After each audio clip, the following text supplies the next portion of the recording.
Hindi matapos ang harvestin. Mata namin sa gabi pagdating ng umaga kasi at inabot sila ng init.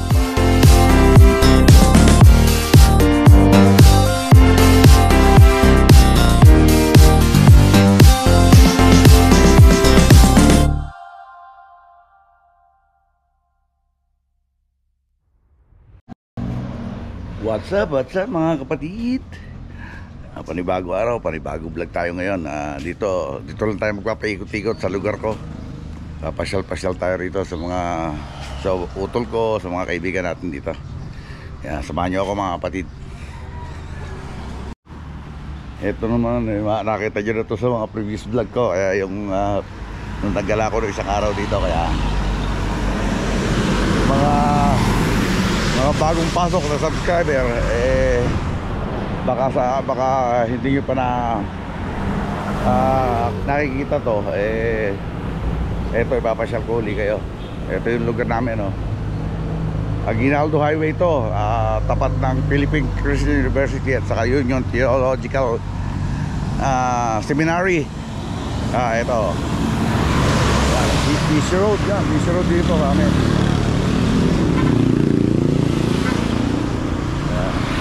Pagdating ng ito maaga pa, pero pagdating ng mga bandang 10 o'clock, ano na yan, traffic na, lalo yung papuntang SM, papunta Robinson, traffic na yan.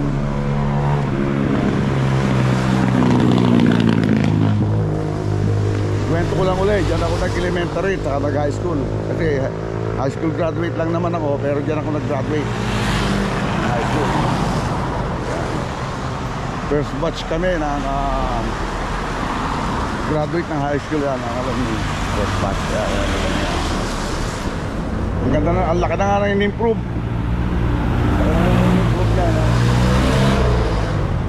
Subukan mamaya, kung makakapasok tayo na, papasyal tayo. Kapatid. Mukhang tulog pa yung aking utol.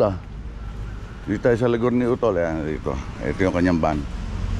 Mukhang tulog pa, kasi maulan ngayon dito, kaya yung iba na tinatamad dumabasa. Ito gising na pala. Ayan. Nagluluminis na. Ayan, medyo madilim lang. Ito na ako mga kapatid. Pasok tayo sa compound ng PCU. Tignan natin kung papayagan tayo pumasok. Kasi iba na siyempre yung mga security nito, kaya try natin.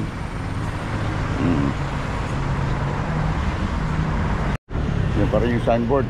Yan yung luma, pero yung iba bago na yan. Ito mga kapatid, buti pinayagan tayo ng security na makapasok para may pasyal ko kayo rito. Hindi tayo makapasok doon sa kung saan ako nagtapos ng elementary. Ayan, kasi may lumang building dyan sa likod niyan. Yan yung elementary. Diyan ako nagtapos ng elementary. Tapos ang high school, hindi pa ganito, hindi pa mga building na ganyan. Ang tawagin nga namin yung aming school dati is kwadra ng kabayo, hindi pa building. Kumbaga, palibasa kami ang first ng high school dito. Tawag dito, temporary building. Samantala ngayon, dami na, ang lalaki na ng building. Ito na, dati nung umalis ako, hindi pa. Hindi pa ginagamit yan. Ngayon, may bagong building na rin pala ron.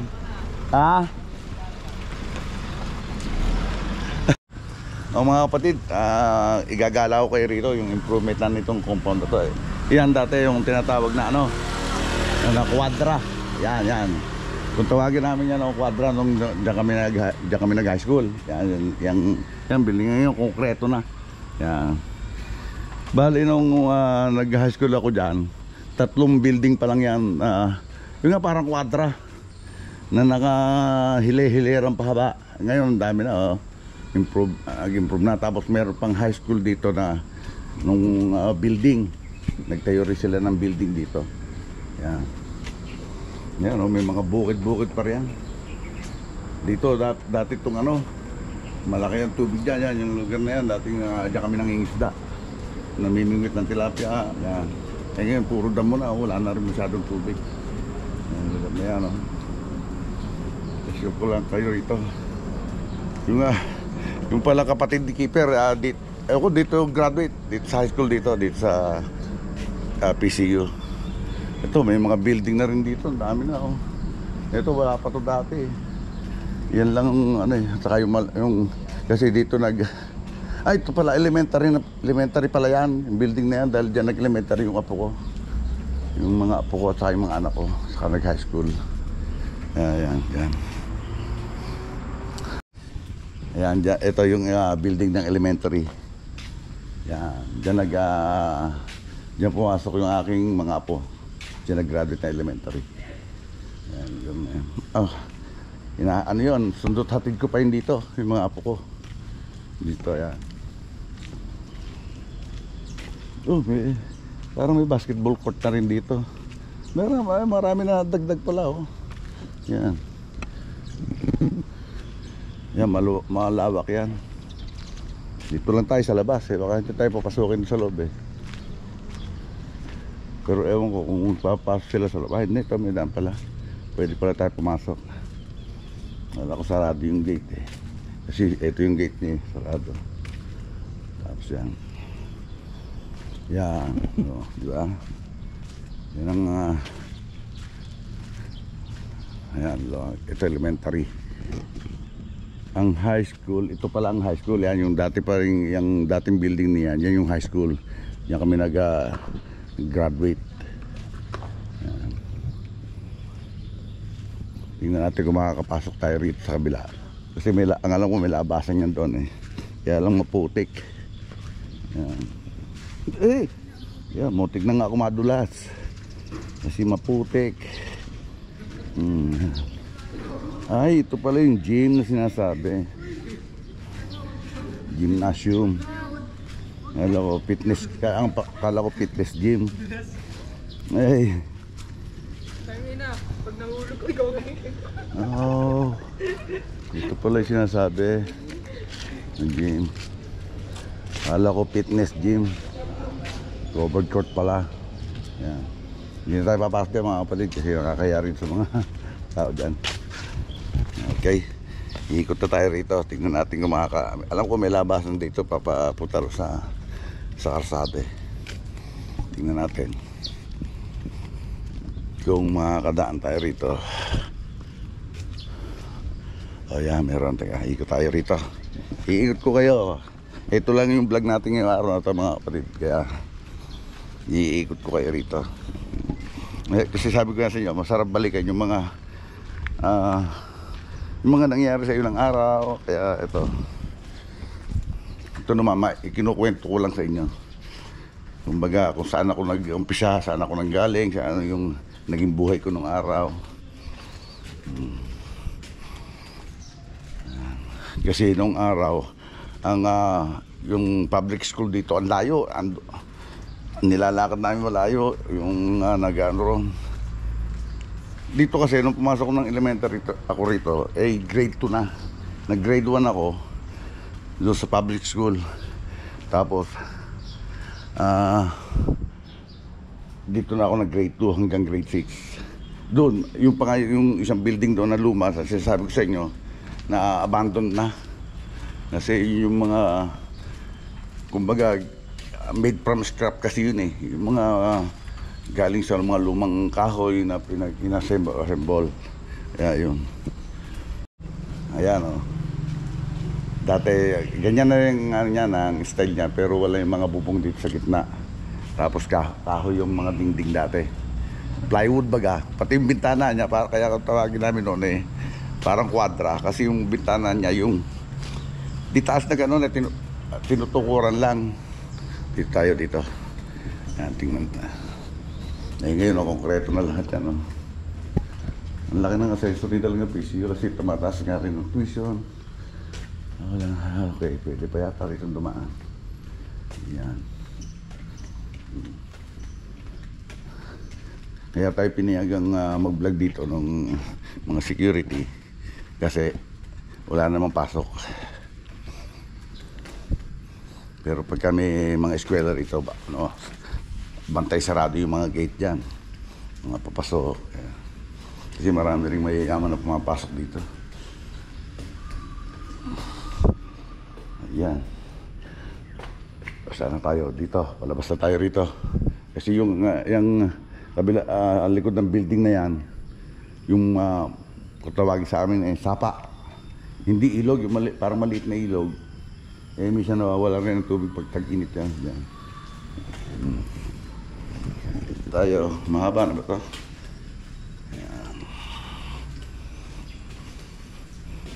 Ikot-ikot lang. Ayan.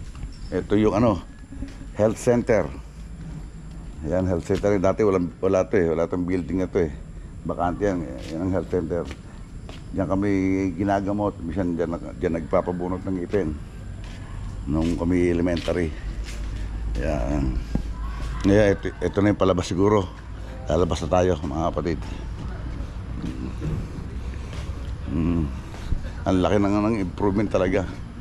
Oo nga, ito na pala yung main road. Ayan, pababa na tayo.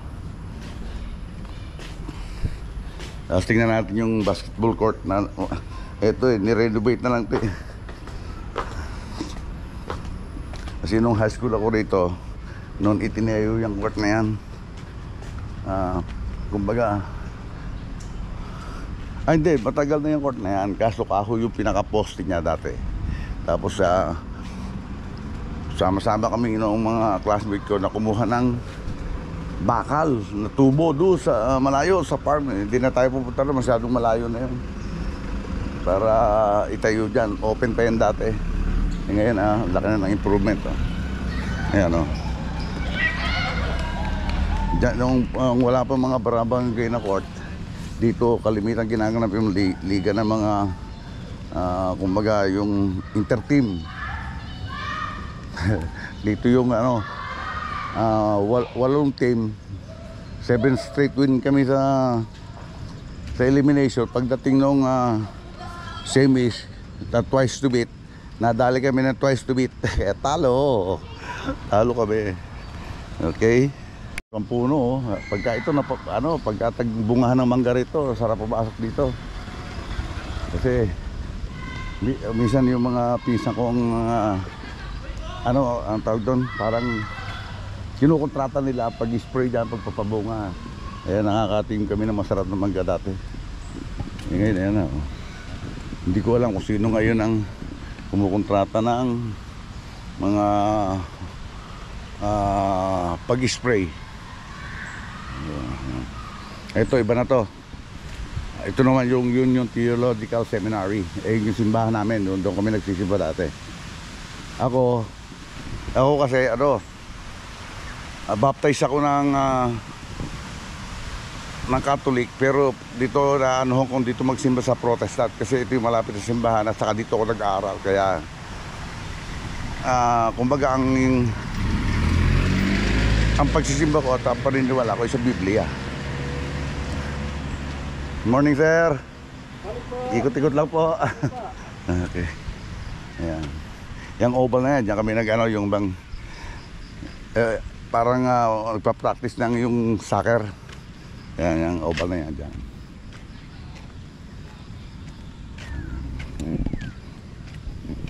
Ang laki na talaga ng improvement yan. Ayun yung sinasabi ko sa inyong farm, malayo pa yan. Kaya nga nagkaroon ng biyahe rito. Tapos doon, yun yung mga pastor yan, yan. Ito yung dito, yung estudyante ng pastor dito sa dormitory na dito sila nag-stay. Ito ang women's dormitory. Tapos sa kabila yung boys dormitory. Hindi tayo pakikita ko lang sa inyo yung library dito. Yan. Yan, ganda na ng dati wala yan. Dito kasi kami naglalaro ng parang football ba, sipa bola. Yan. At mo, nakapag-vlog na tayo, nakapag-exercise pa tayo, papawisan pa tayo. Oo, di ba? Ayun yung men's dormitory doon, yung mga nagpapastor. Ito naman yung kauna-unahang building ng college. Ito, iikot ko kayo. Doon na lang tayo ikot sa may tabi ng simbahan. Tapos kasi yung isang building ng college, yan nga yung sinasabi ko sa inyo sa may malayo yun. Kaya nagkaroon ng biyahe rito sa loob ng yung mga multicab. Gawa noon college. Yung nasa likod niya, mga manggahan pa rin yan, no?